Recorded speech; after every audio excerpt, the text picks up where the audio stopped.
Welcome to another episode of Flashback 64, normally the chronological Nintendo 64 podcast, but we're back in the PlayStation zone. Of course, me, Gooey, and McKenna. Hello. We're raiding some more tombs, and we can't. Well, we've got one of our official PlayStation ambassadors back here. Not legally or anything, but I should say that. Keep the heat off me. yeah, true. We got to keep you on the down low right now. Darren Hupke, welcome back, Darren. Hello, good to be back. Always fun to chat, and all the responses that are supposed to be here. Perfect, nailed it. Okay, to come along with us on our next Tomb Raider adventure, we've got a new adventurer with us, or at least not new to us, but we got Andre from Fine Time. What's up, Dre? Hello, everybody. It's your boy Dre from Fine Time. It is a time. Oh, wait, this is Flashback 64. We were talking about Tomb Raider 2. I love it. But any time with you is a fine time, of course. So thanks for inviting me. Yeah. Well, I guess let's get you up to speed, because we're talking about Tomb Raider, which we previously covered with Darren and CJ. We talked about the first game. You know, we did the PlayStation crossover. I gotta mention, I didn't realize this at the time, but there was the Sega Saturn version, which our pal Andrew pointed out to us. So shout out to the Sega Saturn. But no, we don't do that. That version fucking sucks. Okay, fair enough. Well, we're well within just the PlayStation / I guess PC zone now. So, but Dre, Tomb Raider back in the day, were you playing this? What was your story with the original game? With the original game? Yeah, obviously, like, it was a huge deal. Every magazine covered it. Like, I mean, goddamn, Lara Croft was on the front of everything, man. Like, it almost like, I don't know about anyone else. For me, it was almost like you were tired of her before the game even came out, because she was like so plastered everywhere. Not like, Tomb Raider, but like, and then it came out and it's like, oh yeah, we're doing things in this 3D space here. I really liked it. I never actually, okay, how do I say this? I never actually owned any Tomb Raider game until like these remasters came out, but I've played them all because everyone had them. So there was no need for me to have them at home. Every Tomb Raider I played at someone else's house. I guess I had the Last Revelation, the Dreamcast version. I guess I had that. Other than that, I didn't really have them. But yeah, it was a huge deal, and rightfully so. The original game was something, that's for sure. And then obviously Tomb Raider 2, I was going to say builds off it, but I'm not even sure that it does. It kind of just feels like the exact same thing in a different setting, which is all a sequel at this time needs to be, you know, in my opinion. That's not a bad thing. So, but yeah, Tomb Raider, yeah, big deal. Okay, and you played through that one again to prepare for this, correct? So did you find yourself... because like about a year and change ago, I got a Steam Deck, and the day I got that Steam Deck is when that Tomb Raider 1 through 3 remastered came out. So I was like, perfect. This is the perfect thing. I'll try on here. And then I played through the original again. Yeah. That's awesome. Well, yeah, we established this in the first episode, but it was, we're playing it for the first time, and we're playing the second one for the first time, on this. I mean, I'm similar. I played it like at friends and stuff like that, and it was like, whoa, this is crazy. But this is my first time, like, actually giving it, you know, my full attention, and it was new for you coming. You played the newer games. Yeah, and we're a fan. I played the new trilogy, yeah. So we're coming at this from different angles, and then with you, Darren, as well. I believe we established you weren't ever really a fan of the series, but you were just down to give it a go, and come talk with us, which we appreciate. Yeah, I'm here for the PlayStation. I did enjoy and respect what Tomb Raider did for the PlayStation. Actually, Tomb Raider 2 didn't have the multi-platform release because like Sony, you know, cut a deal and ended up being like a huge seller for everybody involved, with an exclusive like Sony deal. But yeah, I did give a shot to the rebooted franchise and all that stuff, and I actually love those games. I still haven't played the third, the Shadow of the Tomb Raider, but the remake or the reboot and Rise, like I really did enjoy. I mean, I don't know if it's because I was like, it was in between Uncharted's and I was like looking for more of like that type of action adventure title. But it scratched the itch. Like there was enough dots on the map that made me want to go run to those spaces and collect said item. And like I wasn't committed to like, trying to 100% the game or do everything. But like I also never got bored of doing those things and saw it through for like 2 full games. Yeah, I respect and love what it is. I just didn't play the original ones beyond, much to like Dre's point, like Friend's House, like it was places like, everybody who had a PlayStation, likely this was in circles just because of like, who you knew and what their collection was. It was just popular and it was out there, and I did get a chance to play it. I just would never, commit large chunks of time or even see it through. As you were talking, core memory just popped in my head. I remember, I think it was on one of those like PlayStation Underground discs or something. They let you play the entire first level of Tomb Raider. So it was kind of like a playground, getting used to this, not different controlled. It's not like tank controls are out of line or something at that time. It's just that like, okay, this is how we're going to navigate this 3D space and the jumping and the very precise everything. So you could kind of get used to it and get a good real feel for the game. It's like, oh, this is cool. Of course, my favorite thing in the world was to make her swan dive into this like shallow pool or something, and then she'd just crumble to death, which is always the funniest. Just the best. It used to be fun to kill Lara Croft before the reboot series turned it into a Saw movie, but hey, that's a different podcast, but that's also worth establishing. So, okay, Darren's pro reboot. McKenna, you love the reboots. Andre's the hater. I haven't played them, like it. So, okay, we all different perspectives here coming at the Tomb Raider series. Yep. I'm coming at it from wrong. Right and wrong. I come at it from I'm a fan of wrong. the movies are my jam, so that's what I'll bring to the table. I can tell I've never you seen about. those. They're fun. They're fun movies. They're real. I mean, I don't know. Our tastes may differ. They're definitely really stupid in a lot of ways, but definitely of their time. That's for sure. We've been looking to watch more video game movies on Fine Time.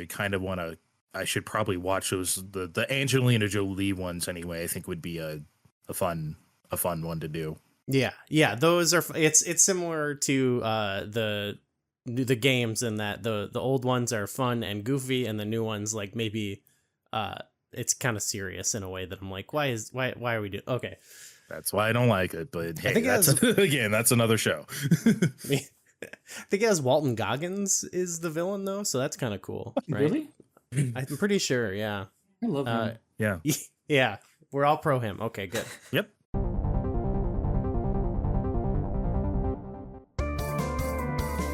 Hey everyone, my name's Darren Hupke. I'm a writer, publisher, and podcaster. My podcast is called Pixels and Polygons. Each week I sit down with a guest and ask one simple video game question. It's a random topic each week and it leads to a fun conversation. You can find it on your favorite podcast platform every Friday, and you can read more about it at pixelsandpolygons.net. Laura's back. Let's talk about the second game, which so we're covering it. It's November 21st, 97. It came out in North America, and if you've been following along Flashback 64, that's the same day that Aero Fighters Assault came out. And the day before, Automobilia Lamborghini came out. So, plug our episode on those two games. But I mean, I guess if you had to pick, I would probably go for Tomb Raider. No offense. I've never played Aero Fighters Assault. I've always seen it on the shelf. I've never actually played that one. It's one of our least favorites that we've covered. Wow. Not great. I like Aero Fighters. I've discovered. But yeah, it didn't quite work in 3D. Yep. I don't think. Okay, so Tomb Raider 2. McKenna, tell us about Tomb Raider 2.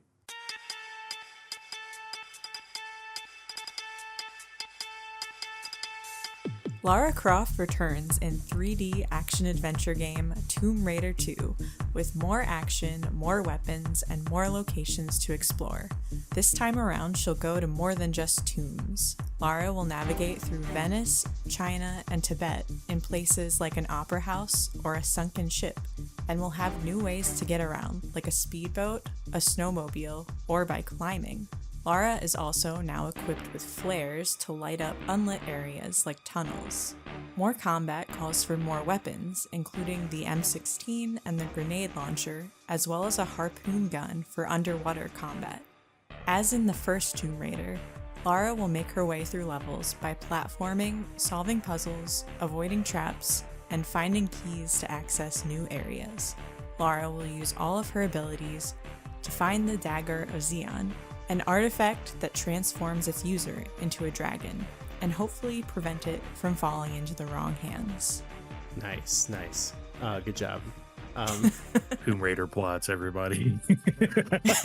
Yeah, McKenna was like, how do I end this? And I was like, just put like one sentence about the story, which is about all it really deserves, right? I feel like you Yeah. get more information from like the CG, like fucking like the loading screen things than you do from like anybody talking. Yeah, as much as I feel like this game, they tried to make it feel a little bit more like a big grand like adventure or whatever, but that's not really what I necessarily am coming to these games for. Like, I view just like, okay, it's time to the way we started doing it was we would just do a level once a week. It was like our little treat on a Sunday, and I just viewed the game as like, okay, I come in, I play the level, and it was fun, you know. So like both the episodes we've done on Tomb Raider, it's like afterwards I have to like Google like, okay, what was the story? Because I just, you know, I had never engaged with it in that way. That's another thing about, I mean, look, I understand it's 2013 and we do that kind of stuff by then, but that's another thing about the reboot trilogy is that like, man, you are just, the story has not improved, and I really don't appreciate you talking about it this much. Like, I really don't want to hear this even like times 10, you know. So but you know, again, we're not here for that. I Making it my appreciate agenda this. now. Yeah, oh, this is your soapbox. No, Yeah. I like that this game is just like, it's just to the point, basically. Similar to the first one. I guess, McKenna, I'll ask you first of all, what did you think of Tomb Raider 2? I enjoyed it. I liked its settings. It's more like we're in a place that is recognizable. Mm-hmm. You know, the opera house or like Venice. Just, I think, really cool settings to navigate. A lot more like open air kind of stuff than the first one. Mm-hmm. It's I don't love the combat, so having more of it wasn't my favorite thing. Right, yeah. But I still like, you know, navigating through the levels. Yeah, I think in that regard, like, even though the settings were changed, it pretty much, like you said it, Andre, like, I feel like the gameplay is, like, pretty much exactly the same. Just, like, yeah, like, they're going for more unique kind of settings, it felt like. Yeah, it was almost like, because even look at the way the places are constructed. It's like, here are these blocks. Like, I get it, it's PlayStation. They're kind of building these things on a grid, right? But it's just like, even if you're indoors, it's like, here are these weird slopey structures to to jump on, and like, you know, which is great. I think it's charming in a way. Yeah, it's definitely a little video gamey, that's for sure. But in some of the levels, it kind of worked, like when there would be like, I think of like the wreckage of the boat or whatever. It's like, yeah, I'm sure there would be a lot of weird slopey surfaces in this situation. Let me tell you, whenever I wreck a boat, that's exactly what I see inside. Look at all these slopes. Okay. My mind is boggled. Darren, what'd you think? Yeah, you're mentioning kind of like how it felt the same and everything. I mean, this game actually released just barely a year after the first game. I don't think they even knew that it was going to be as big of a hit as it was. And so, like, you know, the financial success that it was, like, you know, IDOS came a knocking, and I think they had the idea of making the game like an annualized franchise suddenly after how big of a hit it was. So doing a little research and digging in, the development of this game took only about 8 months. The original team for the first game was only 6 people, like big. Like there was only 6 people in it.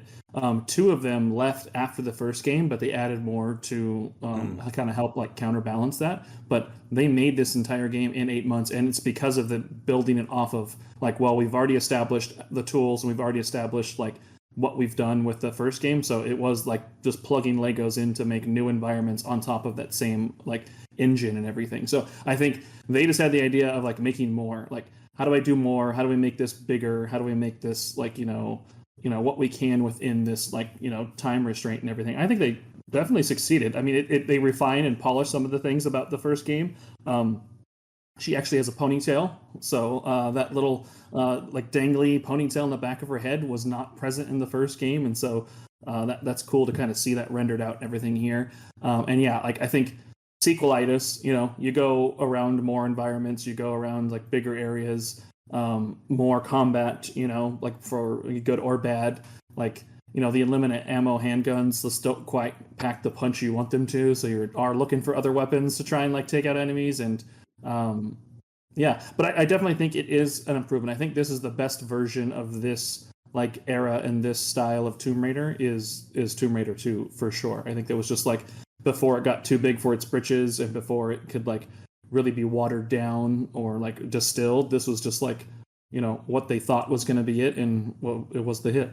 Yeah, I agree. I think there was like maybe like I felt like there was an appropriate amount of like action in there, that it still kind of had like what I liked about the first game in terms of like the traversal and the puzzles, the jumping mechanics and stuff. And yeah, there was definitely a lot more enemies, but I felt like it was more appropriate than just like gunning down a ton of gorillas. You know what I mean? Yeah, It was like, yeah. I mean, you're still murdering exotic birds and things, which never feels good. Like, are they really an enemy to you right now? Like, is this I don't condor? know. Those birds were kind of scary, Darren. I felt threatened by the birds. I had to shoot them.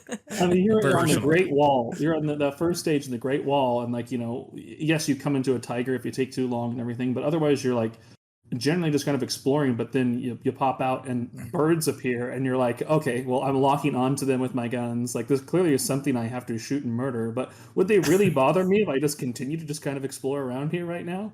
And I don't want to take that chance, really. I feel like the birds had an evil aura. Threatening what aura. I mean? I feel like look, you got to do what you got to do sometimes on the Great Wall when birds are out.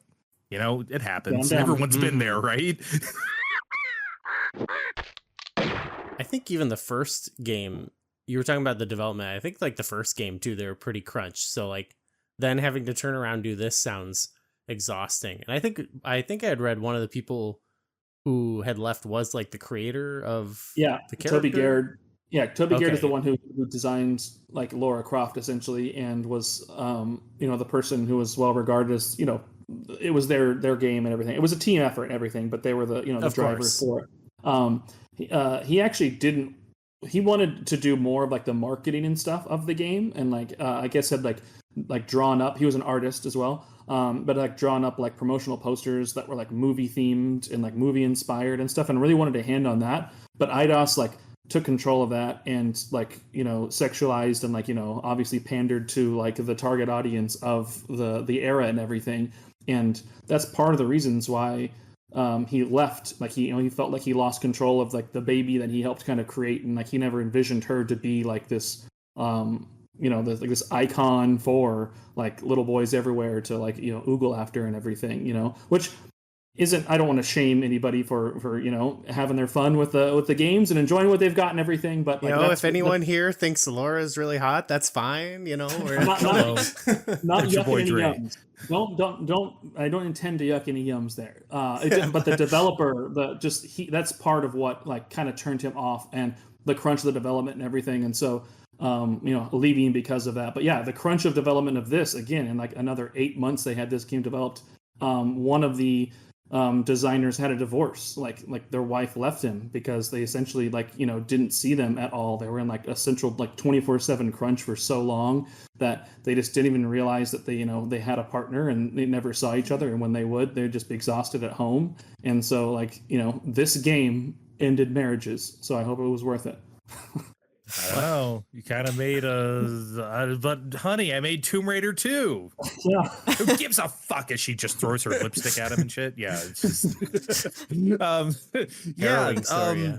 Back that because as Darren was talking, I was thinking God damn it, I wish we could do this again. I wish games take forever to make. Why can't we just make nice asset flip sequels anymore? And then you remember, oh wait, they crunched the hell out of these too. Yeah. It wasn't just that they reused the assets. It was they were working on this game 24/7 for months, and we don't do that anymore. So, what can you say? I agree with that. I still think there probably is something to be said of well, why can't maybe we could do it without it would be fine if it was a couple years between and it was a similar game, Yes. Yeah. Well, I mean, we got to a point where we had 2 or 3 games, even 4 games in a franchise on a single platform, and now we're lucky if we get one in a major franchise on a generation, everything. So if I got a game that I enjoyed and loved, I would totally give that developer a 2 or 3 year window to reuse as much of those assets and everything they did to resculpt another story or narrative and just have more fun and joy out of the game, for sure. I'd be okay with giving them a pass and then letting another team or part of the team move on to the next big step in it and everything. I think for sure there's an in between and a balance you can do that still takes care of the human beings involved, but also allows them to it shouldn't be shamed for reusing assets and things. It shouldn't be a one and done thing. I rendered and textured and did this snowmobile, but I can't have this same snowmobile in the next game, or else people are gonna assume that we're lazy and we're cutting corners and all that stuff. No, it's something that's gonna make you add more content. Let's do it. I mean, look at the Sony Spider-Man games. They pumped out 3 games with relatively the same assets in 6 years time or something. It's amazing, man. Yeah. And they're great games. So what can you say? I just wish you would do that more. And we kind of already said this, but despite the game kind of being an asset flip, it does feel like the areas are all very distinct, and they're I love the environments of the first game, don't get me wrong, and I think there is something to be said about how the environments of those, I think the gameplay, it more naturally fits an area that's more isolated and quiet, so when you take it and you put it in something like Venice, it feels a little odd. You're is this the part of Venice that's abandoned and there's only criminals trying to kill me with wrenches, and guns? So and there's 16 Dobermans. 16 yeah, I gotta gun down all these dogs. I guess that's bad, but who take 17 bullets. I mean, god damn, those dogs. I mean, you're shooting forever. It's never taken me more than 3 bullets. Yeah, it's never taken me more than 3 bullets to take down a dog. So I don't know why it's so hard in this game. Yeah, when I shoot a Doberman IRL, I mean, boom, boom, and it's done. I mean, come on. The rats and spiders. Oh, the rats. That's right. I feel like that should be one and done. Yeah. You're pumping them full of blood. Yeah. So I think there is something to be said of okay, it's not it doesn't fully. I don't get as fully immersed as say being in a cave and you only hear a waterfall and something, but I don't know. I think it was cool. These areas feel distinct and everything. So, I thought that was at least, I don't know if that I would say it's experimental, but it did feel different enough. We're trying to do something different with the level designs and stuff like that.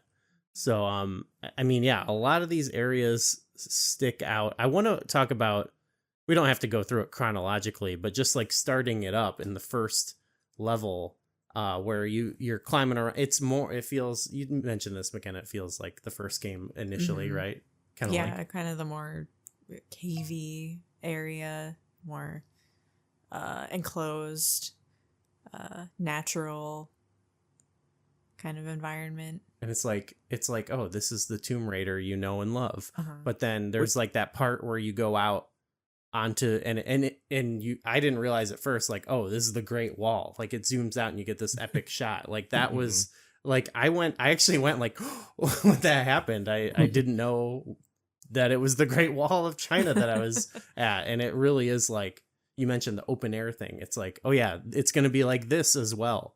And it kind of blew my mind. You killed the birds, right? You killed them. It had to. They had to go. Yeah. Yeah. I mean, they're evil. I can tell that they're evil. The opening cinematic, CG, cutscene like shows her rappelling from the helicopter onto the Great Wall. So, I mean, like, that's where she was landing. Unless you skip that, cutscene entirely, or just going. I mean, look, you're right. However, like, look, I wouldn't have actually thought that I was gonna see the thing. I thought that was like, okay, now I'm in the tomb raiding cave. I didn't think they were actually gonna show me like, oh, I'm on the Great Wall now. Yeah, I just figured that was a CG cutscene thing. At least that's what I thought back then.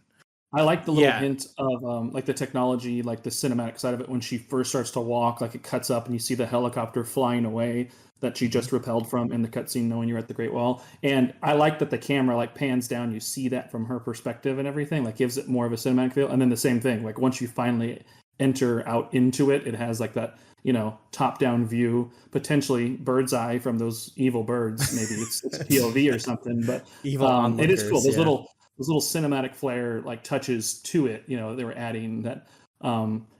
Maybe it's been a while since. I mean, I guess it's been since we talked about it in Tomb Raider 1, but I don't remember the first game doing that as much or really at all. Unless I couldn't remember. Yeah, no? But this I do like that they were here in this one. They do it a couple times. They strike a couple poses when you get like, oh, the Indiana Jones boulder is coming after you. Like they do that stuff, but not like too much like Tomb Raider 2 does. There were times I think I remember you struggling a couple moments where you're like, the cinematic camera is ruining. It would like switch perspectives, and I'd be like, I'm going the wrong way now. I don't know which way I'm supposed to. Oh, that might be a thing too.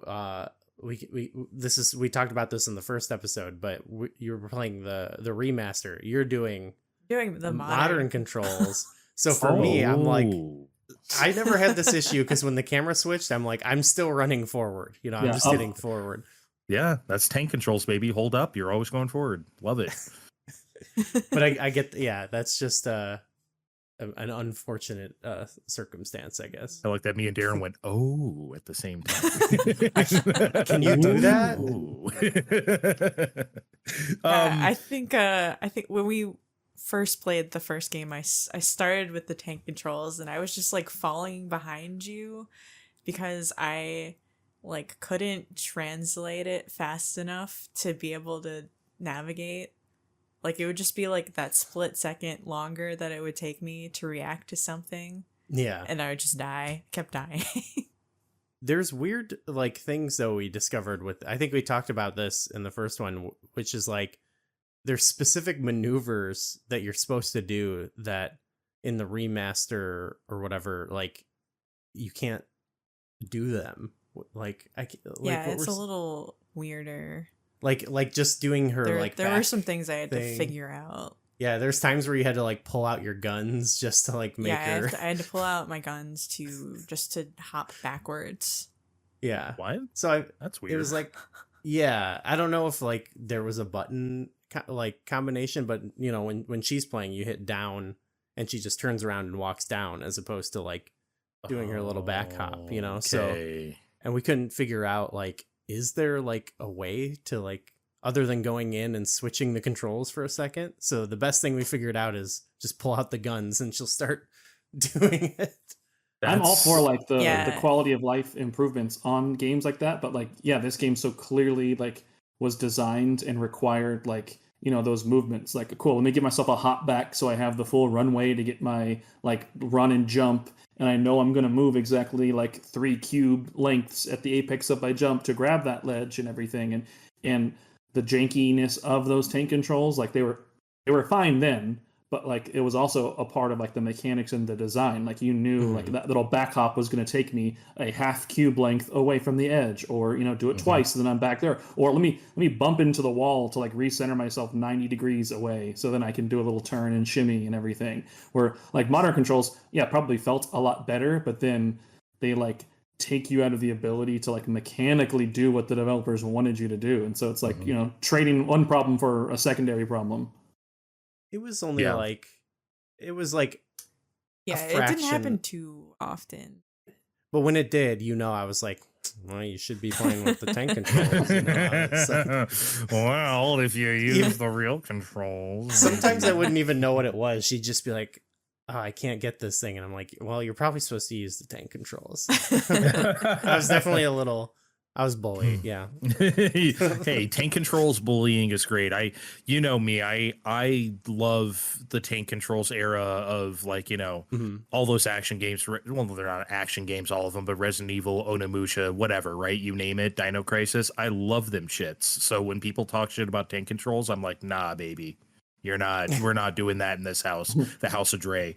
When it came out, it wasn't like every game had tank controls and we were super used to them. Yeah, there was like I said, there was Resident Evil and there was other stuff, but like it was definitely not unheard of. It was just like, because back then, obviously we were trying anything to navigate a 3D space properly, right? Without feeling too jank. So it's just like, here's this Tomb Raider is trying it this way. Okay, sure. I think we were just really accepting of those things back then because it was also new, versus now you really want to standardize stuff, which is fine. There's nothing wrong with that. It's just that the Wild Westness of it back then, Wild Westness, is that an adjective? It is now. West. Yeah, it's a thank you. And it's still refreshing now. It's still cool now to be like, wow, this is really unique. I like her 180 dodge, like reverse. Like that's like an improvement upon tank controls. Like that's like in Resident Evil, I wouldn't feel as claustrophobic or afraid if I could have done that in 1 and 2. Like 3 did have like a 180 turnaround and everything, but like something about like the control in these Tomb Raider games, like, if I'm shooting against the wall and the enemy runs behind me, it's like, all right, I could just quickly do the little 180 turnaround and I keep blasting and avoid and run around and navigate and not feel so like claustrophobically stuck within the control framework. I do like that about this game. I probably mentioned this in the last episode because it's generally just about the controls, but I always find there was some other game we were talking about like this that had weird controls. They don't always work for me, but I do find it just a little bit more engaging when a game like this kind of like asks you to. At the time, it wasn't like wrap your head around this crazy new control style. I don't think it was just like trying to get a 3D game working. But now I feel like it's kind of engaging where it's like, oh, I have to like the game for me is just like figuring out how to do the proper jump and everything like that. And I don't know, it works for me, especially because like I said, I don't think I could like blast through this game in the same amount of time that you did, Dre. But like for me, it was like a nice, like I said, a little treat to like get in the Tomb Raider zone and like, okay, now like get your brain on the tank controls. And it was very satisfying to figure out and overcome. And it made it easier too. I think I think this is really only the PC version and the new version, but like they're generous with the saves. Whereas I don't think on I think on PlayStation, right? We talked about this last time. They're like save points, right? Yeah. Is that how it was? Points. Mm-hmm. So it was a lower stakes. Like, okay, I can mess this jump up and just try it again, So, yeah. On PS1, you obviously didn't have the RAM to be able to save anywhere you wanted. So you had to just do save points, which is fine. It also works. It's just a different kind of difficulty. I talk about this a lot when it comes to Doom because PlayStation was the way I played Doom. I didn't have a PC worth of shit. I mean, yeah, I played Doom on like other people's computers, obviously, but like at home, PlayStation was really it for me. Yeah, there was Super Nintendo, but please, right? So on PlayStation, you cannot save like on Doom on PC. You can save wherever you want. Save after you kill every enemy. PlayStation, you have to play the whole level and that's it. You got to do the whole thing in one run, which makes for a completely different game and quite frankly more fun. That's still how I play Doom, even with these new ports and everything, where it's more like the PC on PS5 or whatever, you can save wherever you want. I still play it like I'm gonna play the whole level at once. I still think that's the most fun way to do it. You know, for me, I sort of like, I feel like it's because there's a lot of games I play now that I just played them so much I've gotten okay at them, that things that I probably, if I played it for the first time, I'd be like, oh, that part was annoying or something. But now it's like nothing, you know? And I feel like I kind of like that I had the option to like ease myself into it. And I like the game a lot, that I'll probably replay it someday. And it would be fun to be like it would make it more engaging to me now, having the like more familiarity, to be like, okay, like what are the save points you get in PlayStation, you know, and like play it that way. But I did like having, it was like as someone who's like like I'm fairly new, it was nice to kind of like ease myself into the series, you know. I appreciated it. There's nothing wrong with that. Yeah, we had like, how many saves did we have? But hundreds of saves. Oh yeah, it just tells you how abuse it. many, so I feel bad. Yeah, about it definitely does shame you that way. No, it's also, though, Tomb Raider is one of those games that, like, once you know what to do, it's you got it. You know what I mean? You don't really need to like think about it too much. So like, if you were to replay it, you probably just zippity boom bang through all these levels. Yeah. You wouldn't have to kill the birds. You just to go get right to that key and then and then go right up there. You won't have to harm Mother Nature. The giant spiders can go. Oh yeah. Oh, that was nasty. Yeah. Goodbye. I was thinking, well, okay, the other thing they added that really like kind of upped it, apart from like the enemies and stuff, was they did have like these new vehicles, which I think I heard they added some of those in like towards the end of development. So they had like redo some of the levels, with like the boat level, I believe was one. I'm not sure about the snowmobiles, but those were fun. They were like, it's a little like gimmicky and sometimes frustrating to like be like, okay, I got to get off this here. You know, sometimes it'd be a little annoying, especially with guys shooting at you. But Oh god, it was especially in Venice. You know, like you're swimming around sometimes and there's like a guy you don't see and he's just like shooting you while you're in the water. Yeah. It's horrible. But, do you like how much blood comes out of her in the water too? It's crazy. It's like, here is all this, like, it's like, this is enough blood for 5 humans. This is really wild. This is a little wild. What did you think about vehicles? I think I like the boat more than the snowmobile. Like I wanted to like the snowmobile more, but I felt like it was too, like, it was in more enclosed locations where I just kind of wanted to go, like, keep going with it. There was like it part. It felt like limited. There was one part where you got to kind of ramp it a couple times, which was just cool. I just want to run with it. I thought the boat stuff was cool. The timing was a bit of a challenge, but I like that you had to use one to explode, to set off the mines. Yeah, destroy the boat. We were trying a bunch of different stuff with the boat puzzle. I remember before we realized you had to use 2 boats to like pre-explode a thing. We were trying to like rush over there and like ghost ride the boat into the mines and then swim really quick. But yeah, no, I thought the vehicles were pretty fun. What Dre, what'd you think of the boat and the snowmobile? The snowmobile, I agree with McKenna. It's kind of a nothing. Honestly, it's kind of it's there, but it's whatever. The boat stuff was great. Honestly, I think that first Venice level is like, I know it's going to sound like hyperbole. I think it's like kind of an all-time iconic video game level. I really do. I because like, if I think of that, if I go back and think of this game, like I beat it back in the day, but like whenever I thought about this game since and before playing it for the purposes of this podcast, I thought of that. Not just because it's early in the game or whatever, just because it's like they were doing something here. Like that has never left my memory, no matter how long it's been since I played it. So yeah, I love the boats.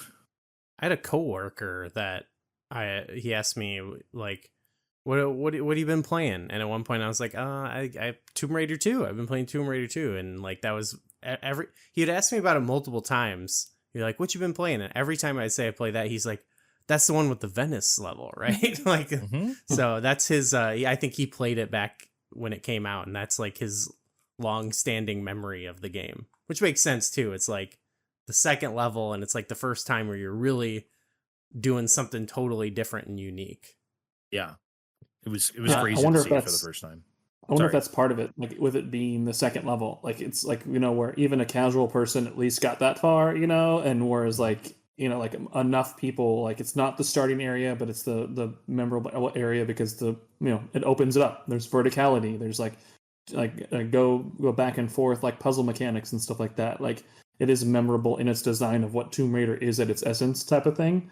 And it's, you know, the second level. So I think even, you know, even the dullards of the world, you know, of the 8 million people who bought a copy of this probably played that level to enjoy it.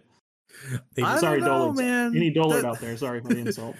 They can't. They're dullards. They're not insulted by that at all. They're too dull. I don't know, man. That first level is pretty tough. Like it's not easy. I feel like there's probably a fair amount of people who got stuck it because this game doesn't give a fuck about you because they assume you played the first one already because it's like, okay, you know how to tomb raid. You're going to hit the ground running here. To be fair, it does, like the first one, have the little like tutorial land that you can opt to take. Oh yeah, which that's I do. The little obstacle course. That's how I wish like 90% of games did the tutorials, where it's like you could just not do the tutorial if you want and play the game. But yeah, the obstacle course was kind of cool because like it actually gave you like an objective, like you'd be like, do this in this time limit or whatever. Whereas like the first one, it was kind of like you just run through her voice clips and do it, and it's you know. I like it when when a tutorial is like diegetically like part of like the game, you know, like it's her mansion and her manor and all that stuff to like run around in, and of course that's how she's gonna like train and learn and everything. So it's not just like some, you know, a blanket empty room where it's telling you the controls, and when you complete it, like the screen fades to black or something like that. You know, it's like part of the experience in itself. You know, I just think it's kind of unique when games do that, and think it's rad. I do like that. Like there's some games that are like, I'm sure everyone's played games where it's like they try to do that within like a level, but they make it kind of boring just because it's like, here is a big billboard that says press X to jump, and then like you do it and then you go to the next screen. I mean, I guess there's nothing wrong with that, but it's a lot more engaging if it's something, Darren, like this. Also, I don't know when else I'm going to say this. I really like, I don't know why this is a thing with me. Games from this era, the proportions of stuff are really out of whack. Like you go inside her house and her sink is huge. Like you could bathe in that sink. You know what I mean? And the bed is like this square little, like, I get it. They're doing the best they can on PlayStation. Like, I understand, but you could walk on those countertops in that kitchen. Like, it's crazy. You could have a party. Right. They're like, here's the square. I feel like there was something, you were like moving something at some point and you're like, this is the largest. I can't remember what it was, but yeah, definitely something that stuck out. Yeah, I remember that happening. I don't remember exactly what it was. But yeah, it is just like, well, it's got to occupy this square. So yeah, let's make it huge. It's all cube based. Yep, all cube based. Love a good cube base. So with I guess I want to talk about some of the other locations, but just real quick in Venice, I also thought the Opera House was like a cool kind of location. It was also fun. We were like switching back and forth with the graphics to be like, okay, what they do here? Oh, cool. Okay, cool. One thing I noticed, one strategy in the game was they also implemented the flares, which I thought was really cool. Like and it made certain parts more like atmospheric and stuff. And it did give you like, I don't feel like, you know, the games aren't like survival horror in a way, but I always made like there is like a similar feel with the tank controls, I always thought, and I liked adding in like that little bit of flare because it's like, oh, you can like have this flare out to light up the area, but if you pull out your guns, you'd like drop it there, and you know, there's a couple situations where it made certain encounters a little bit more dramatic, I would say. But also one strategy, depending on the game, the version, certain areas were like lit better than others. So sometimes if I didn't want to mess with the flare, I'd be like, oh, let me switch the graphics to the other version where I can see. And it wasn't like sometimes it would be the original and sometimes it would be the remake. So that was a tool in my tool belt also, was the graphics. Can I make a confession on Flashback 64? I did the same thing, baby. So high five through the internet. It's not like, I don't think you really ruined the experience of the game. No, like, it's fine. For me, a lot of times I would do it. I would do like first time I'd go through, I'm like, all right, I'll do it the torch way. And then if I died or something, I'm like, I just want to do this quick. I'm just gonna switch the graphics. You know, I got the atmosphere, but now let's just get to the goods, basically. Oh, and then this is the one other time I'll make fun of you, and then you have something to make fun of me later. Oh. But Ooh, should we reveal this? Let me share right now that I'm going to make fun of you. yeah. Let's make fun of people. Oh, I already said I was going to make fun of you. Well, Yeah. not make fun of you, but just say that we had a different experience playing one of the levels. Yeah. Your We'll glasses, get- your glasses make you look dumb, Goo. Ha! I made fun of them too. Oh, Wait, I'm getting is that getting not roasted on my own show. making fun of? Sick we were burn. supposed to do? Oh no! Yeah, this is the make fun of Gooey section of the pod. Yeah. I thought that's what we were doing. I'm sorry. I thought it was the format. I mean, So shit. Okay, I'll save my sick burns for later. Well, yeah, there's going to be a good opportunity. So, with I think it was Bartoli's hideout, still early on in the game, and I think we're still getting like the balance of like combat, and like how and like resource management. Actually, another way it was like there's some vague survival elements to it, and McKenna got kind of stuck where. I was like out of health packs, meta packs. And like good weapons and everything, and was like in one of those situations where you go into a room. It was like the library part. Mm-hmm. You trigger like a played bunch of guys. Most of the rest of the level. But that part. I was like, yeah, I think there was a part where I was like, maybe we need to back up and go to earlier in the level or something. But eventually, I think we just powered through. Like, I played the section for her. Okay, that's what I want to say is that I was the hero and I came in and played it. But then after that, it was like you're like, I think I got more of the hang of the combat, and I was able to conserve my health better, more efficiently. Yeah, and then throughout the rest of the game, I think we both had There was like like a good one balance. other part of the game where I was like, I have no health. Uh-oh. I'm just gonna save a lot. Yep. But I got through. I did like the balance. I ended up, I think, with a little bit more stuff than I needed at the end, but I like kind of the balance of like, okay, I've used like a lot of my health. Maybe I've saved some of my ammo. Maybe I'm going to bust out some of the big guns, and then I'd get some more med packs and be like, okay, I'll switch back to the pistols a little bit because something big might be coming up, something scary, Also, you can like accidentally piss yourself off because like you refill your health and then it's the end of the level, which refills your health anyway. So it's like, shit, I used you know what I mean? Like I've done that a couple times too. Yeah. I realized that like halfway through the game, and I was like, and I think I wasn't paying attention to that, and I was like, oh, I could have way more health. Damn it. Yep. But oh well. What can you do? Yeah. Mhm. So I'll forgive you. thank you. At least this I can escape.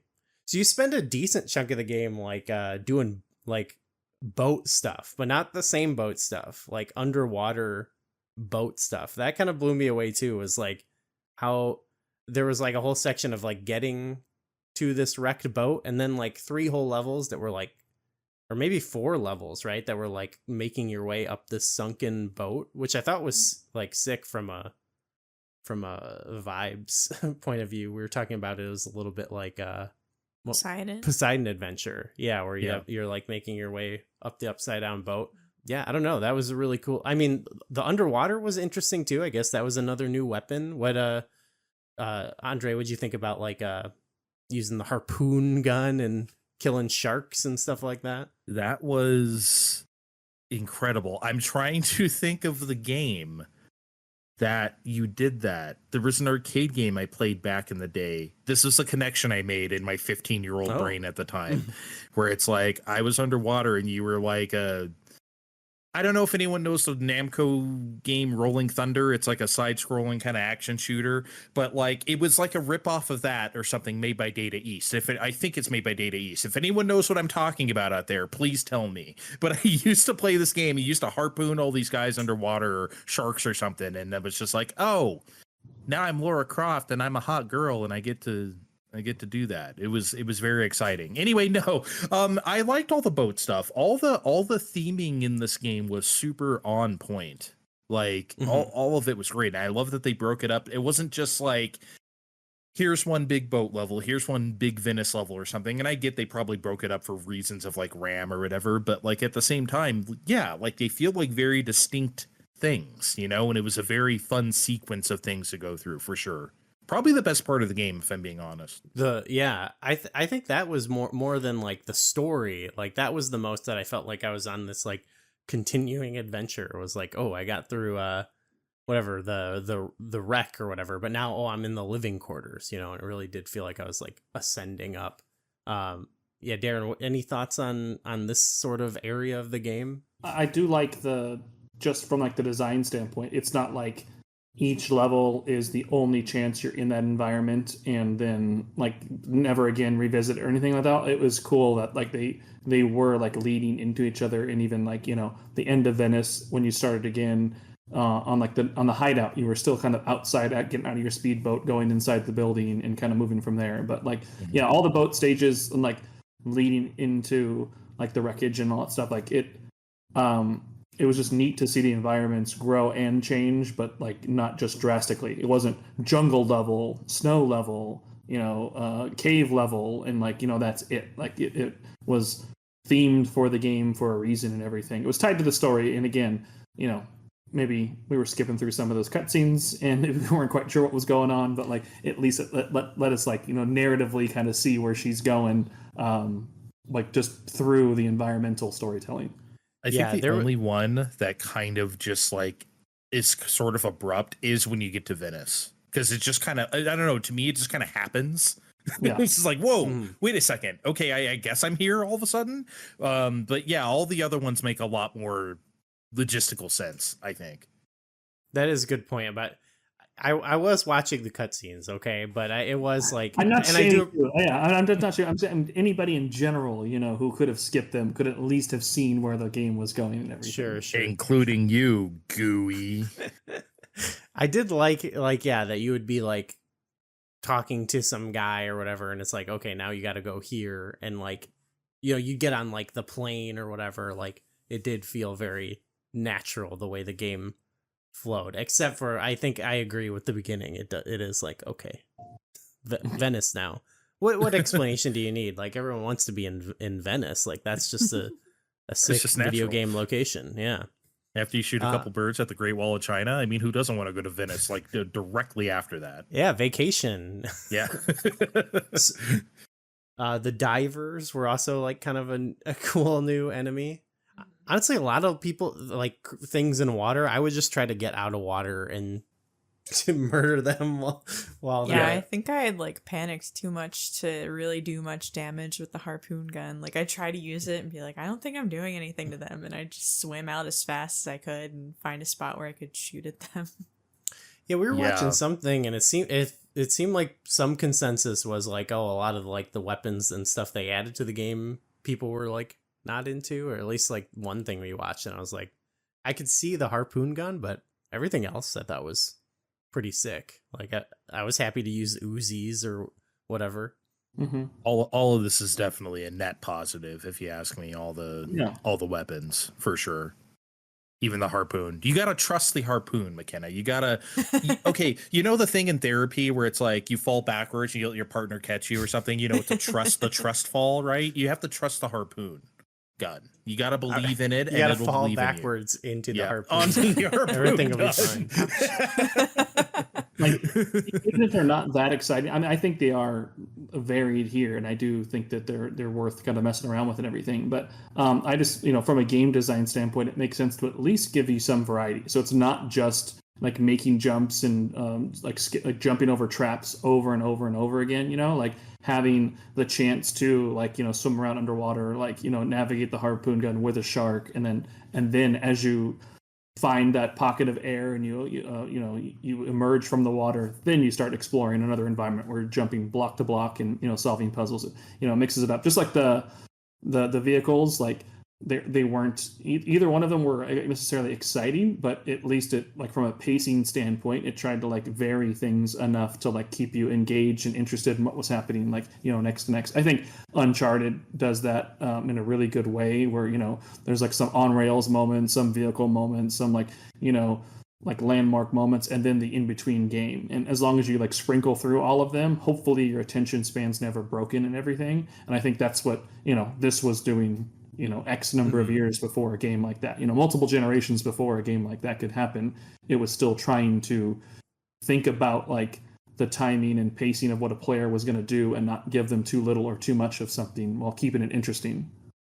Yeah, I feel like it had a good flow. Like I never felt like, oh, I'm being like forced into the situation. Like it still did feel like the original one, which I don't know if you actually compared the levels, if they are like similar in like the flow or design, but it felt like similar to me. Like especially because like you mentioned earlier, Andre, like I didn't know what to do half the time. So maybe some areas that were like simple, it took me a lot longer just to figure out like, okay, this is like the keyhole for this key, like you had to feel things out the first time.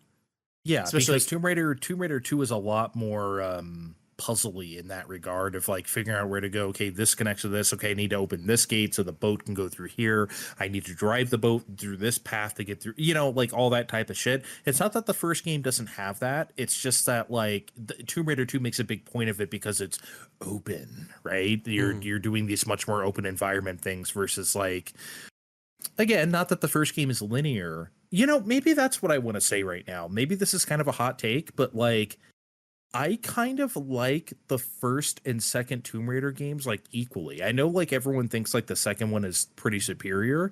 I'm not sure that I feel that way. I really do just like the cave spelunking and stuff of like the first one like just as much personally. Mm-hmm. I don't know. No. Maybe that's just me, but no, I'm with you. I think there's good and bad that comes with the sequelitis, right? Of making things bigger and better. And I can appreciate it for doing that sort of for me. It's sort of like, and maybe this is like a wild comparison, but it's sort of like Terminator 2. Like I love both of those movies, even though like one is a wildly different vibe. You know what I mean? Like there's things that can, I wouldn't say this is like the Terminator 2 of video games necessarily, but right. You know what I mean? Like it's one where it's like, they have like, they're both high quality, but of different vibes, at least in my opinion. You could say like, I don't know, maybe Alien and Aliens as well. Maybe the same kind of thing. Just two very different kinds of movies. But yeah, I think I agree with that. Okay, we could do the part where we can make fun of me a little bit in the area where you go all right, dummy, listen here. I got a couple things I want to say. Oh wait, no, again, not me. Sorry. I'm ready. My body is ready for it. So, there's the whole Tibet section. There's like the snowmobile level. The one thing actually I want to throw in about the snowmobile I liked is there is a good section where you can just run over a bunch of guys, and that was sick. That's then you have to fight a snowmobile guy, which was. Wait, was that actually one of the areas where you're like, uh-oh, I don't have a lot of health? No, I just had I couldn't find a spot where I could just shoot at him without him running your ass over. I must have got lucky or something, or I blew him up with a grenade launcher. I don't know, but yeah. There was this like distinct, the bosses, I will say, were more like fun and distinct than the first one. Like, well, all I can really remember from the first one is like the skateboard guy, which was kind of weird. But I thought these were, I thought it was unique, fun. Like not all of them were perfect, but they're cool. There's the big bird-like monster. I think you hear him before you see him. And I was just like, oh my god, something's coming. I think it's time for the grenade launcher.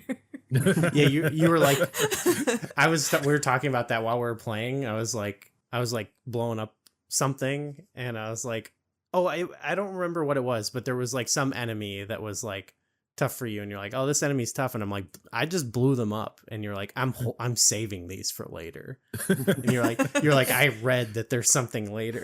I was like, okay.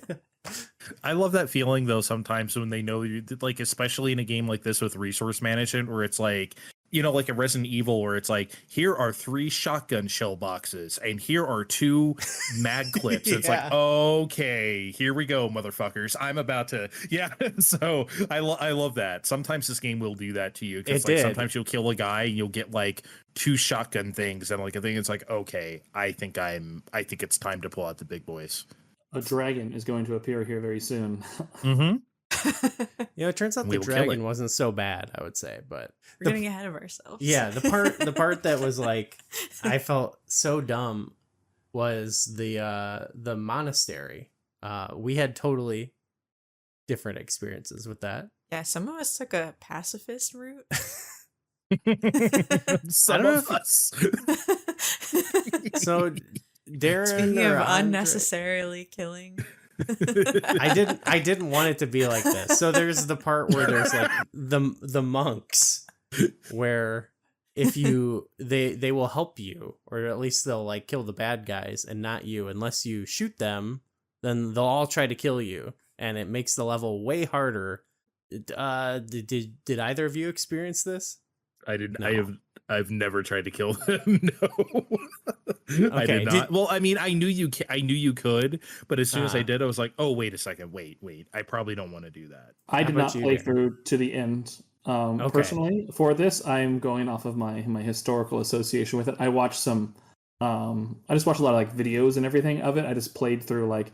I wanted to see like obscure speed runs of it, and then I just watched like a lot of like let's plays and all that stuff to remind me. But I did play through the first 2 levels, myself to remind me and get back in the headspace and everything. So I don't remember the specifics of the monks. Okay, is there a monk speedrunning strat? Do you know?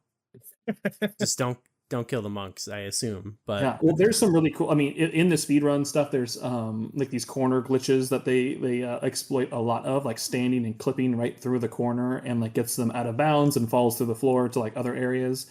And then also nice. Like there's things that like launches you up like corners of exterior buildings to like rooftops and stuff. So a lot of it is actually just skipping large chunks of levels so I'm sure there are some ridiculous speedrun strats for all areas of the game.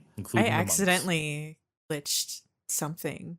Oh, there was a level. Yeah. It was one of the. Yeah. I was like swimming up, and I got to the top, and I think I was supposed to open up like a trap door, and then like I got to the top, and I was like, "Oh shoot!"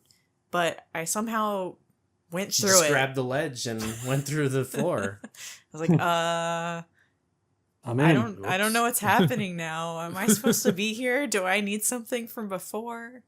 It turned out to be okay. Yeah, it was fine. I was right behind her. The way we played this one was similar to last, where we were both playing on our Switches, and it was kind of like the first game. It was like kind of fun because it was like we would be like one of us would figure out a puzzle or something and go ahead, and then like we'd be leapfrogging. We kind of like help each other out, And like because it was more open, sometimes you would go one way and I'd go another, and I'd be like, "Oh, I found this key." I've got the prayer circle, "Oh, I found and like, this "What the thing." hell is that? Like, "Oh, we need to go to like each other's locations." And there was a lot of that, especially like in those later ones where it's like you have to find like the 6 tablet prayer things and put them in. It's a great handheld game. I played this largely on Steam Deck. So it's, it's just it works. So I got to defend myself though a little bit with the monk thing. Cause I think it is cool. You come upon this level and they're already like fighting, that makes it feel a little bit like, I don't know, like dynamic it reminds me of in Doom or whatever, when you just see like like the monsters fighting or whatever. But yeah, the I bad love when they guys, scrap it out. Yeah. the monks kill the bad. For you, I think the monks you didn't even shoot anybody, right? You just watched them fight. Yeah, I was like, oh, they're fighting each other. I wonder if if the monks will just kill them and I can just sit back and that's what happened. So and then, great. Yeah, after they, the monks they calmed down. survived, I was like, are they going to attack me now? And I just waited a second and they weren't running at me. So I just walked up to one and stood right in front of him. And He gave you a little kiss. Yeah, there was just like a little collision and pushed me back. No damage. I'm like, all right, we're good. He just did like We're a chest bump. You're going to let me sneak around here. Little monk bump. Just friendly monk bump. For me, I go in and I watch the clash occur and 2 bad guys survive and then they come attack me and they kick my ass. I was like not prepared for this.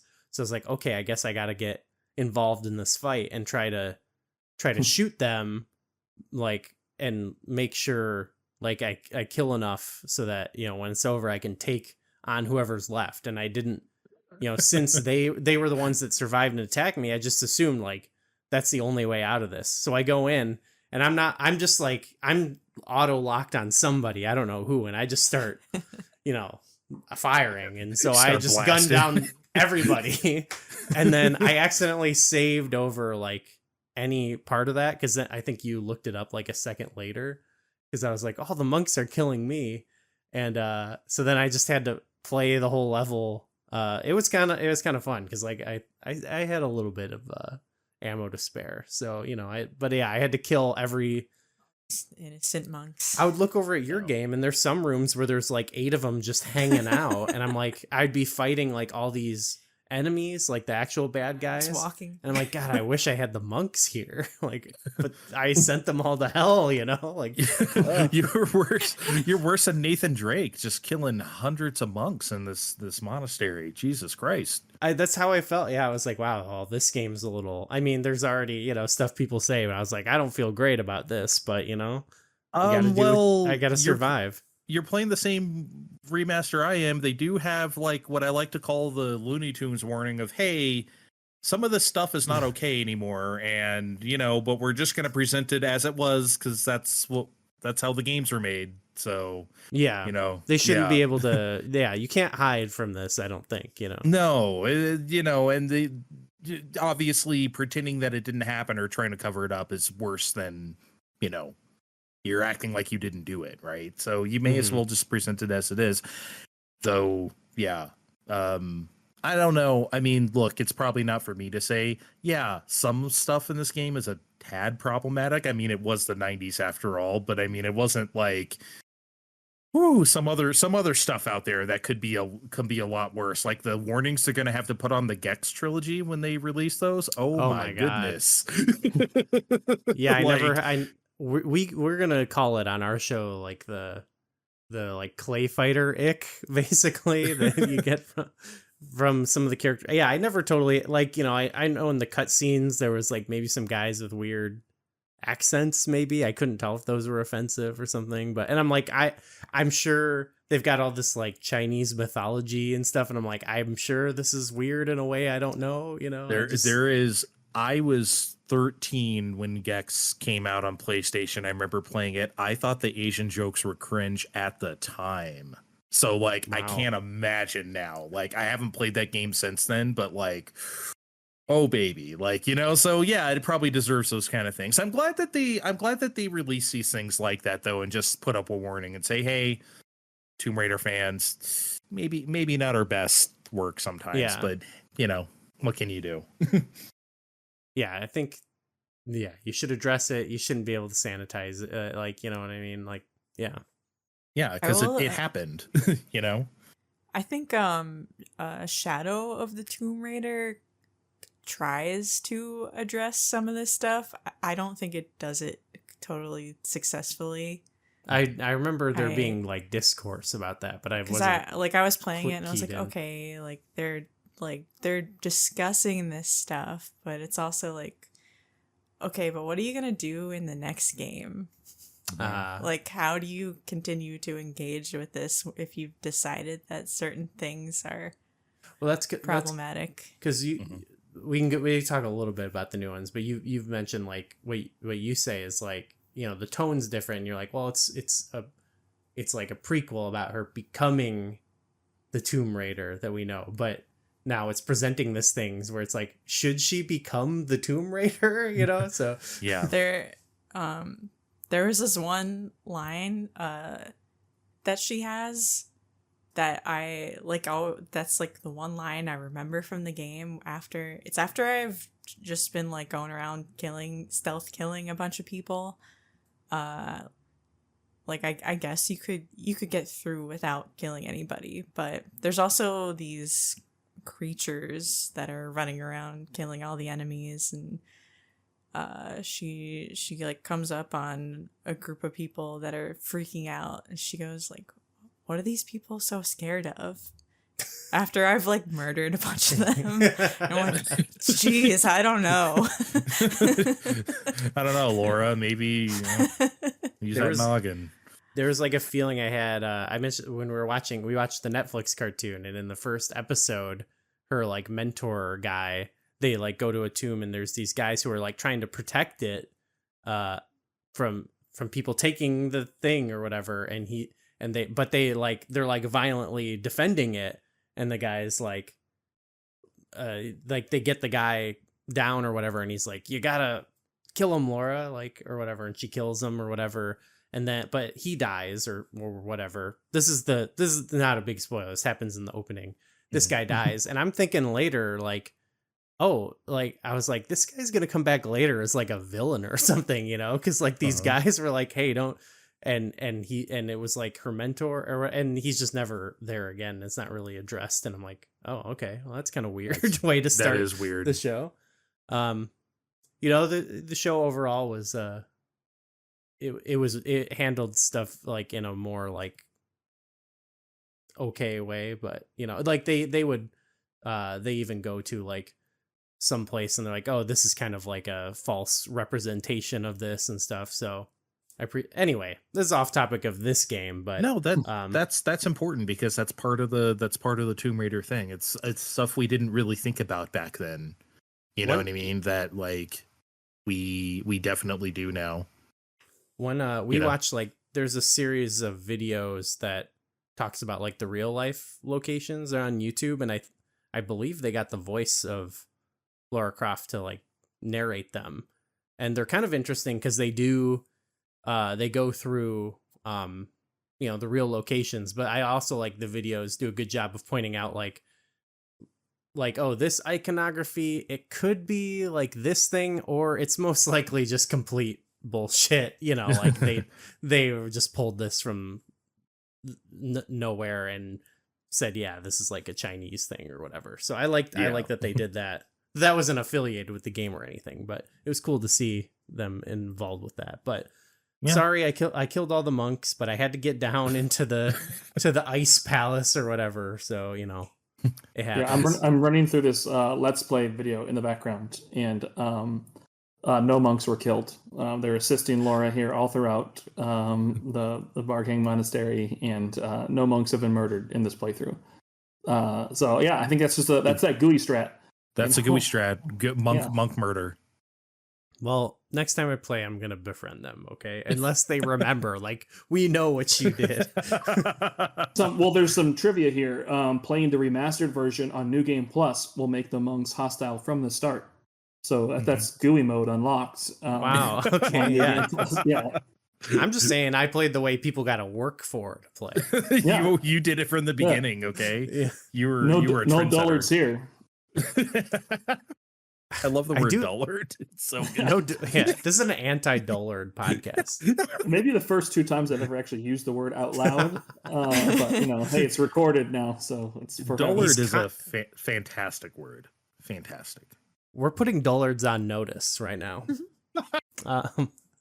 So I think that was you know what? My ridiculous brain is telling me dullard. That was the cheat code. I think that unlocked the cheat menu in Mortal Kombat 1 on the Genesis. You pressed down, up, left, A, right, down. And I think that unlocked the cheat menu. And then ABACABB was the blood code. Just any Mortal Kombat players out there who need to get their hands on some codes and don't have access they're writing to it down right now. They're writing, hold on, Dullard rewind that and, podcast. Let me Dullard and ABACABB. Yep. I didn't even have a Genesis and I knew that code. That's how big that shit was at the time. Games used to neg you a lot more. You know, they'd be like, "You're an idiot for playing this way." Yep.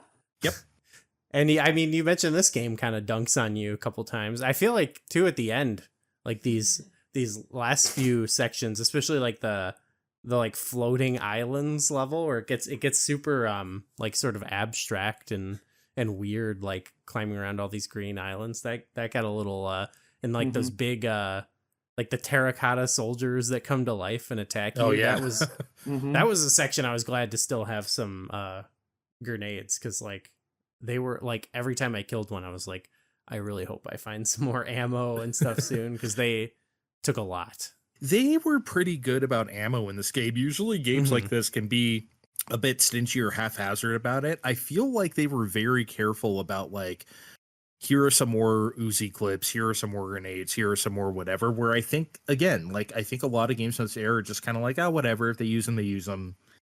If they run out, oh well. It's not that it's impossible to do with the basic bitch guns. It's just that it's like, it takes forever, man. Like we said, it takes like what, 17 bullets on a stupid Doberman, right? So, you know, it's a lot. So get your dodging skills in order, or find a safe spot somewhere to stand and shoot them. Which is, it's hard to do on like the floating islands level. I would find myself backing. And there were times where I knew I was going to do it. I'm like, oh no, well, I'm gonna hope that I kill him before I jump off the edge of this floating platform in the sky. But I never got that good at that. The guys I like to fight, because they were kind of actually easy, were the guys who threw knives at you or something. I don't know if maybe shuriken. I don't know what they were throwing, but they were kind of fun because you could kind of run around them and you'd be dodging. They were like saved for the end of the game, but I thought they were actually kind of easy. I could get into a good, rhythm of circling around them, and they were just missing. It was kind of satisfying to kill those guys. They were easy to circle strafe. Yeah, those weren't too bad. What are they? What are they called? Knife throwing some bitches. I don't even know if they have a name. They have them in the enemies list. I mean, they have like the main cult members. Every cult member has knives, right? I mean, please. Are you even a cult member if you don't throw knives? Yeah, you're broke, busted ass cult better have knives. It's like, or else. Hey, I heard that cult down the street. They don't even have knives in their cult. Isn't that bullshit? They don't even have knives. What a piece of shit cult. I ain't signing up for that. I ain't drinking that Kool-Aid. McKenna, anything on this last sort of the China revisit as I'm looking at a walkthrough? I think this started a little earlier, but you continued to see some of them through this. But there are those like launch platforms. Oh yeah, this could be horrible.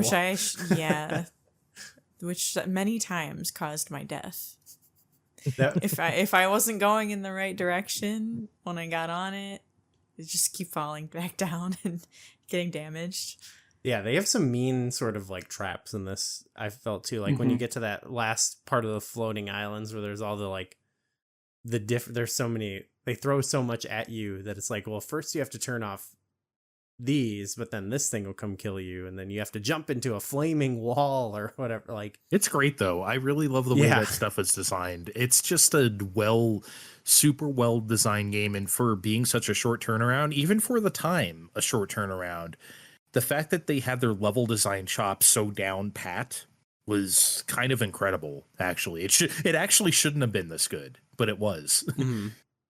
Yeah, I like those traps like designed. It wasn't like just one, gimme trap and that was it. Like they like string together like multiple traps. Like, oh, here's some like loose pathway tiles that will lead to a spike pit. But then once you get past that and you slide down this groove, there's another one you need to jump over. And then here comes some boulders down the mountainside. But once you hold on, you're not done, because now the walls are closing in with spikes on you that you have to jump between. And like, like your first playthrough, you might get through one or two of them and get lucky, but you're likely just going to like learn the lesson of being killed to then now know like, all right, I've got to be prepared. It's like, you may have had these replaced with like a quick time event or something like that in like a later, era. But in this era, they like required that you actually physically played through and did everything all in one go. And I thought that was, interesting. Like it puts a lot of pressure on the player, but like once you do replay through it and you get through all of it together, like it's just, one of those like high five yourself feelings of being like a good gamer.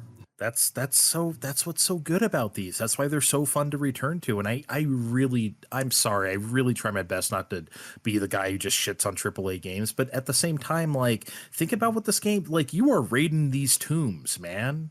God damn it. Like, you are, put that on the box. You are raiding these tubes, god damn it.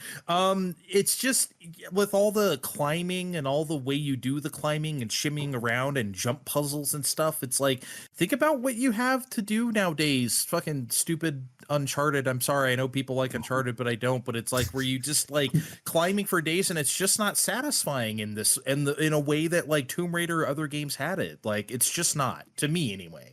So, like, I really still to this day appreciate a game that's really old like this, but does that. So in contrast, not just in contrast to today, but even at the time, it was unique, and it's even more unique now. It's like Darren said, with all those traps in a row. Now that would just, at a certain point in time, like if it was a 360 game, it'd just be a quick time event. Yeah. So. And they added those to Tomb Raider later. Tomb Raider starring Lara Croft, I think. Yes. That's what this one is, yeah. To the entity known as Lara Croft. Just name this episode Lara Croft 2 and see if anyone notices. Flashback 64 with Lara Croft. Yes. Or just Lara Crofts, like with an S, alien. Lara Crofts. Oh, yes. Yes. Now that's a money idea for sure. Put I felt that'll sell. The functionally, I think like those types of some of those moments aren't too functionally different than like a quick time event, like where you're like, it's a lot of times it's like, oh, I just got to jump and then grab at the right time. But I like that it is like you're there in that moment and you have to look and like watch for the right time to jump. It's not just like flashing A on the screen and you hit it, like you have to like intuit. It's functionally so similar, but I think it does make a difference that it's like you're there doing it. Though I will say some of the later Tomb Raiders, like Tomb Raider Legend or whatever, that have like the quick times, we used to fail them on purpose because the way she would die was so funny. It was some of the funniest shit I've ever seen in a video game. It is hilarious. Like, you should, I don't know, sometime look up a clip reel of Lara Croft dying in that game. It's incredibly funny. Anyway, but do you besides have go ahead. Have a favorite death in this game? You said in the beginning, Dre, but there's like the high fall, like swan dive off things, all that stuff. Like, I literally, like when I was playing through the Great Wall level, like you do have to go down in the water to find the key and everything. Before I like peeked and looked down, I did just run and leap off of it, hoping to hit the ground first, knowing I could just reload and everything. But they properly put that pool of water below. But I love just a good awkward hard fall and everything. Even with spikes and boulders and everything, just the awkward hard falls are always just like just janky fun. My favorites are the ones where it's like, because I forget who was talking about the spring traps or it's springing up in the air. I love the perfectly cut scream where she's going to die. She's like, crunch.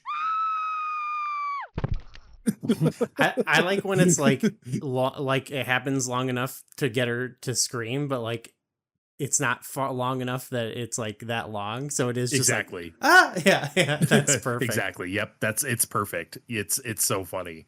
Favorite death, McKenna? I'm trying to think of what it was. I remember I did the thing where I saved because I wanted to see her death animation. Oh, yep. Yeah.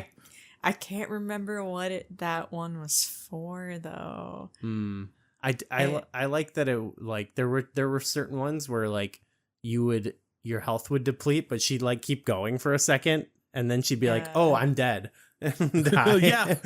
I love when that would happen. I think we were watching a video about this where we were there's like the red liquid that we assume was lava that somebody else said was not lava. They said it was like mercury.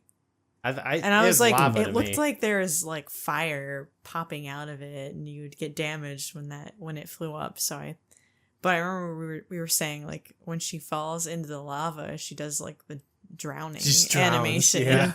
Like, yeah, I'm sure you have enough time to drown after falling into lava. You're definitely not a skeleton already. Well, she's a Terminator. She has to, give the thumbs up as she's going.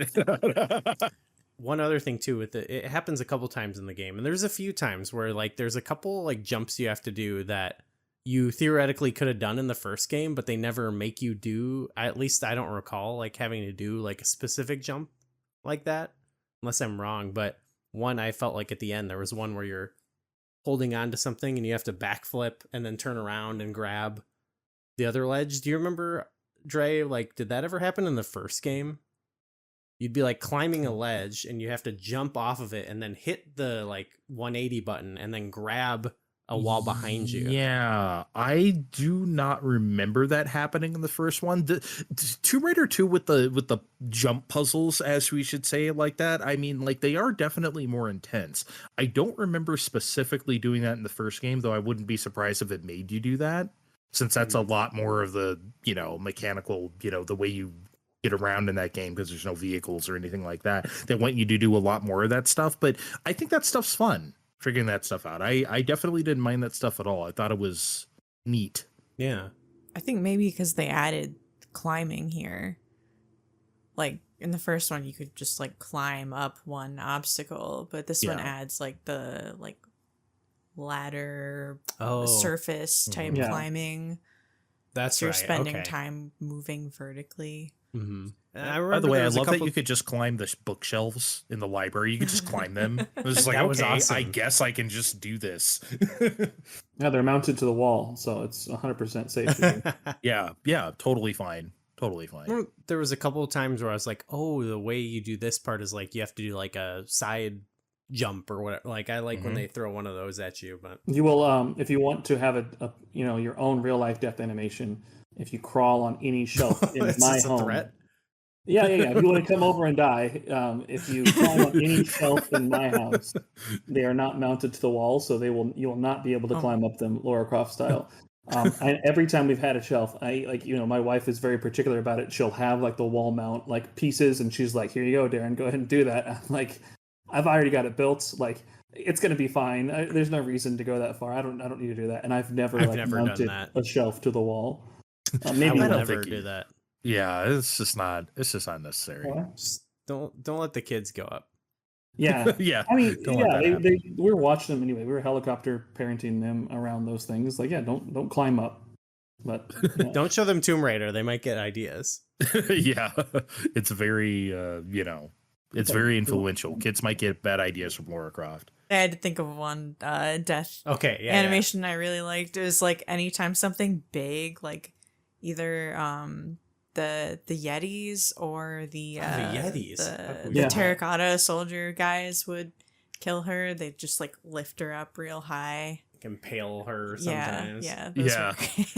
Those are fun. Sick. I love the ways Lara Croft could die back then were really funny, and now they're not funny. I love the voice clips. No, they're so good. I forgot about them, actually. There's one thing that I forgot about when I went to the door and I couldn't open. She's like, "No." We would literally like talk back to her. Like we'd go up to a thing and she'd do it and we'd be like, no. She's so firm. She's very firm.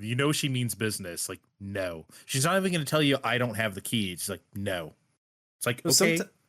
Sometimes I'd be going up to it and I'm like, what is this, a fuse box or something? Like, what is this? And I hit it like expecting to get like some indication, but it's just like, no.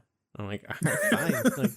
Like, I love the when you pick up something, she's like, aha. Aha. That's my favorite one. Yes, that's good. Yeah. She has some like effort like grunts when she's climbing. But they play one of those when you use the health pack too. She also does the effort grunt climb, like the when you use it. It's like, is she injecting? I don't know what's in that first aid kit. It's definitely not first aid spray, which is like it's something's going on there. Maybe I'm not meant to know. The dragon was it was no big deal, really. Honestly, It really wasn't. It really wasn't. It was just there for spectacle. It wasn't. It was cool though. Yeah. Yeah, it was cool. That's what it was supposed to be. It wasn't supposed to be like the super hard thing that you can never. No, they just want you to see the dragon. They want you to beat the dragon. They want you to have the satisfaction. And quite frankly, I'm here for it. I'm not of the mindset that final bosses or big bosses like that need to be these big tough things. It could just be cool. Especially, I mean, they did add a bunch of combat to this, but I don't think that should be like the major gates of the game. You know, like No. like a lot of the game is still about traversal and stuff like that. So then to be like, okay, now here's like this big boss to like check your combat skills. It's like, well, you've been doing that the whole time, and the bosses were often easier than just like a room full of guys. So and they did have kind of a gimmick with it, but I didn't encounter that where it like lights you on fire and you got to get in the water. I never went down there. Oh, that did not happen to me. Yeah, when it breathes fire, you can jump in the little like pools of water to like put yourself out. And there's stuff down there too. I didn't get any of the goodies, but it was probably more health and ammo. Yeah, pretty much. You got to see the fire once, right? Or something. Yeah. Yeah. It was fine. Yeah. And you get Fire. to run away. It's okay. Great escape. That's you know. hot. Yeah. We need to bring that shit back. You need to say that like daily. The epilogue of the game was kind of fun too. It was just like a little. I like that it was like, because the shotgun, I feel like you didn't get a ton of ammo for throughout the game, so it was cool. You really didn't. You really didn't. And that was my favorite thing to use. It was nice and the shotgun is my favorite thing to use in any game, really. So yeah, I was kind of disappointed by that. You didn't really get too much shotgun ammo. It was cool to like, here's like a level like blow a bunch of guys away. A dullard could probably beat that level, I would say. Probably. You get another iconic voice line there where maybe a touch inappropriate, where they're trying to catch a peek at Laura showering or whatever. And she's like, "Don't you think you've seen enough?" But you know, what do you expect? I guess. Hey man, when I was 15, it was titillating. I mean, they were talking to me. That's who that cutscene was for. They were talking to me. Okay, so some of the you said like some of that advertising. It was like you said before you even played the game, you were sick of it. But she was everywhere. Yeah. That did seem, some of that advertising was a little I don't think it's controversial to say it was probably a little too far. I mean, what can you say about 90s video game magazine ads? Yeah. I mean, at this point, it's just they were what they were. I mean, it was just so normal at that point that I didn't even really think about it, you know? Obviously, looking back on it, it's like some of that shit is so out of pocket. Even if you're playing like a Yoshi game, they're like, "Hey, bitch!" Like,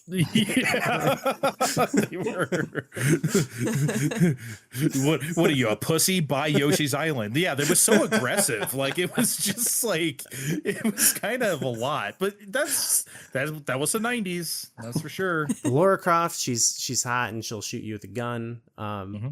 You like the end, right? You had to find the one guy. Yeah, I think it took me longer to find everyone. Like, you just had everyone come at you, and I'm wandering around. It was the controls. I bet your level, and yeah, it was the controls. That's why everyone was shooting you. And I'm like, I'm still here. I don't see any enemies. I guess I'll walk around. I had it a little bit earlier on in the level. I feel like where I went, like, I didn't go the right way, and like. But then, I don't know, I think it just happened to go the right way. It was a little like, you know, it was a little loosey-goosey. I might have been more, I did die the first time because I like ran outside the house and there was a million guys shooting at me. So I had to start over. And then the second time I tried to like lure them into the house so I could just pick them off one by one because that's my gaming style.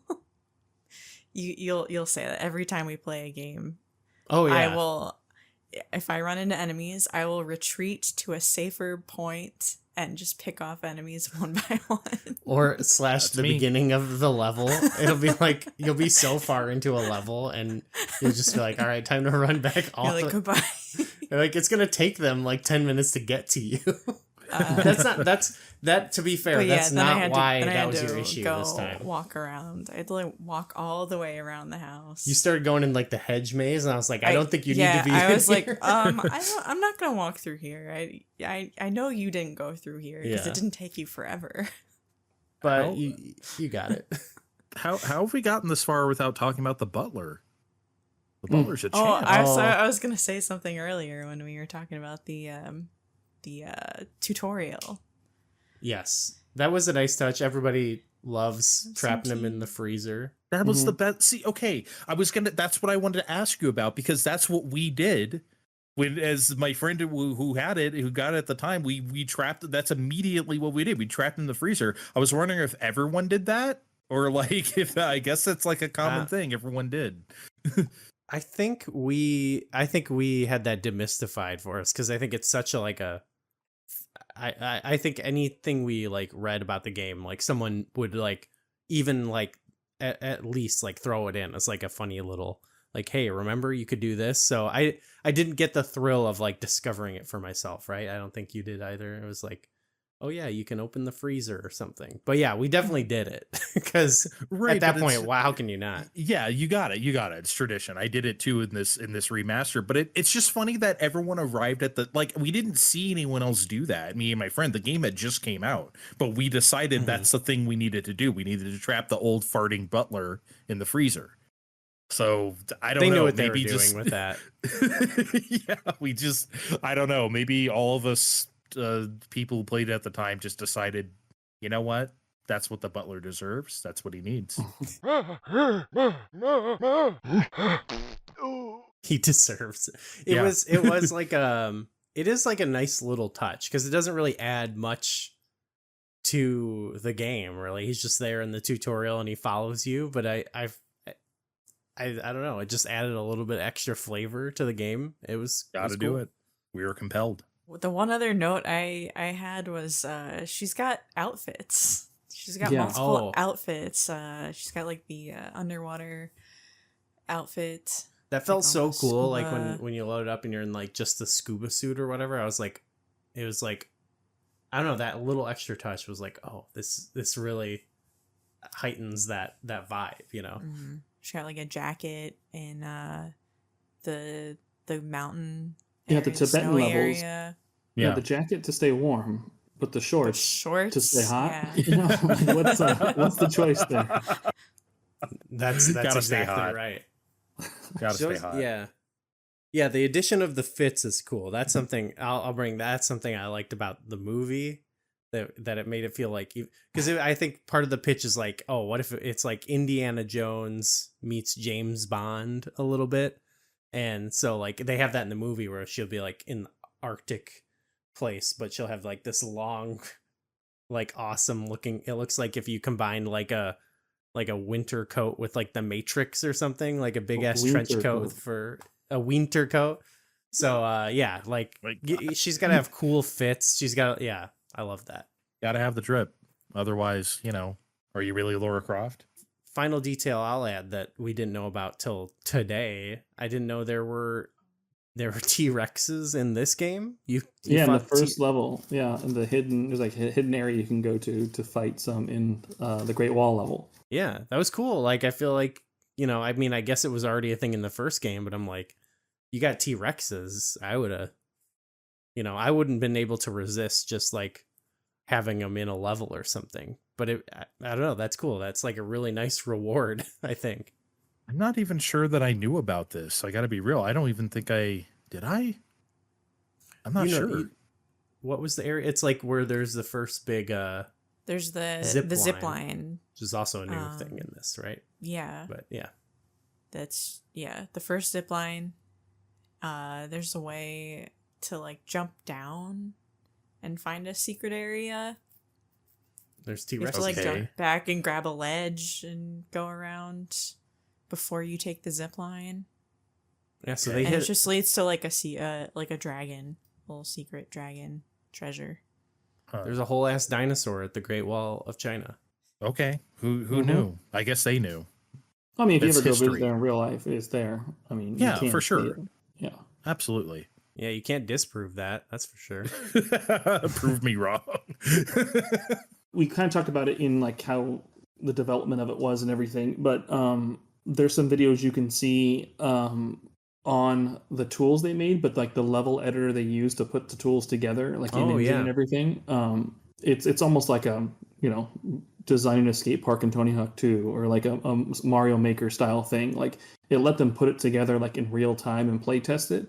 And one thing they did was they had like their like QA team and all that stuff like working in hand with the development, and that's what, you know, again, like the super crunch mode of it all, and having it being like completed and finished and developed in 8 months, like, you know, that's kind of how they did it. But I wish more, I mean, I'm not saying I wish more games had like crunch and all that stuff, but like I wish they all had devastating crunch. I wish more families were ruined. Yeah.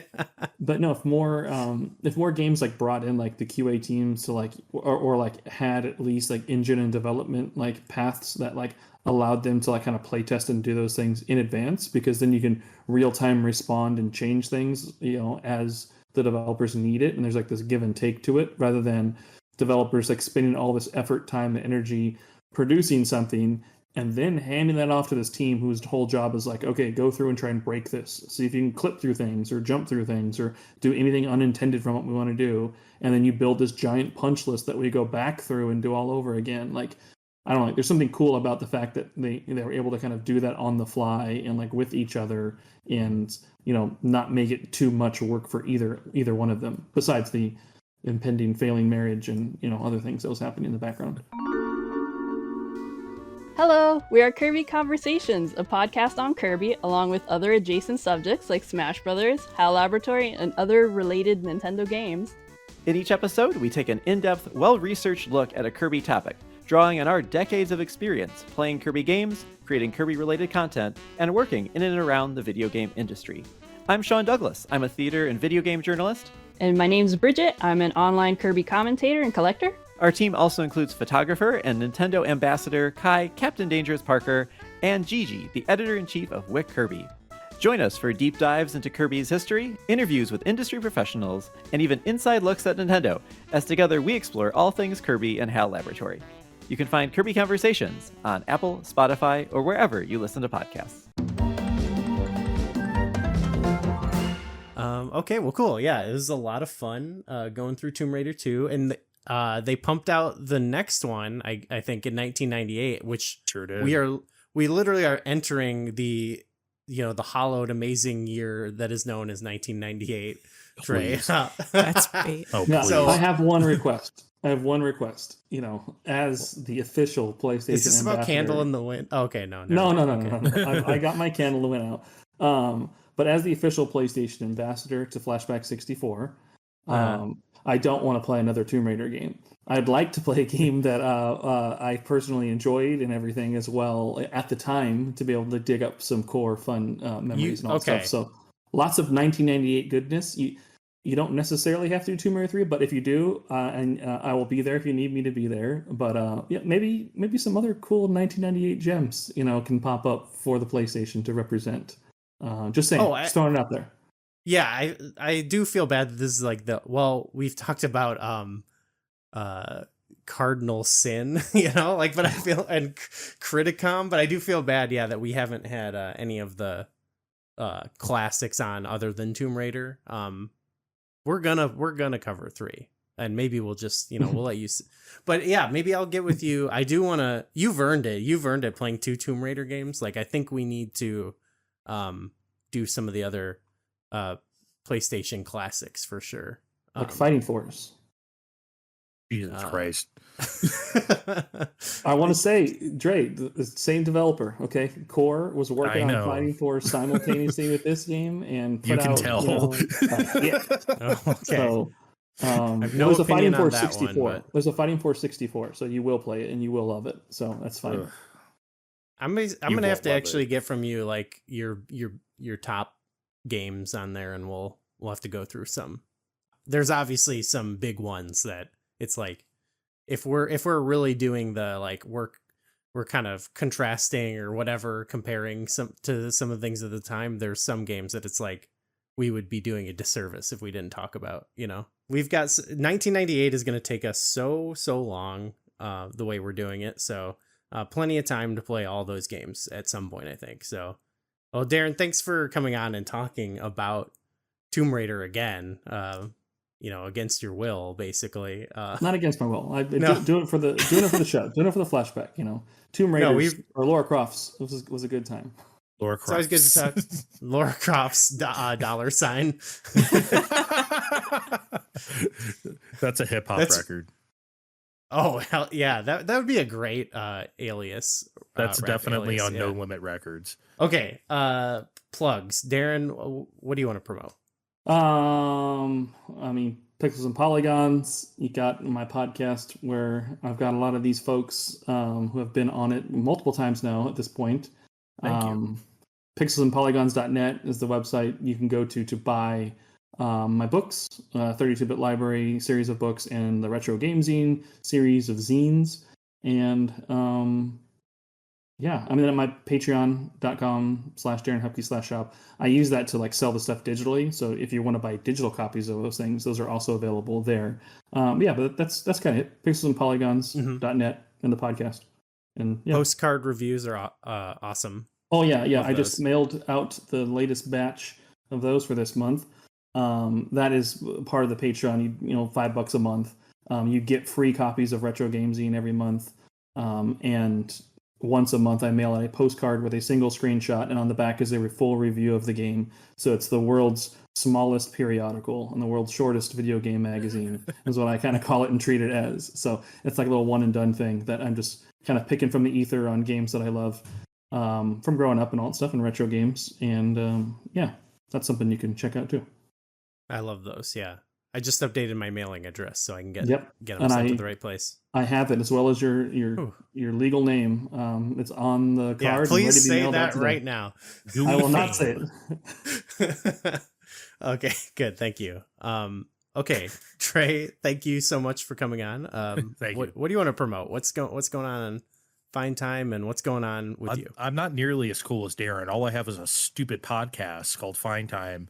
I do a show called Fine Time with my two friends, Steve and Kevin. We talk about whatever we're playing. It could be something brand new. We're about to, after this podcast, I'm about to get off here and we're going to talk Oblivion Remastered. So that's brand new. Sometimes we might talk something old like Tomb Raider 2. We play funny games. We love to tackle the current news. We've been tackling all the Switch 2 stuff, all the hysteria and all the stupid shit people say. It's fun. Yeah, just come have a fine time with us. It's like hanging out with your pals, your annoying, loud pals. It's great. I like how you did. You had like mild takes, and then you had like, these are our bad takes on Switch 2, stuff like that.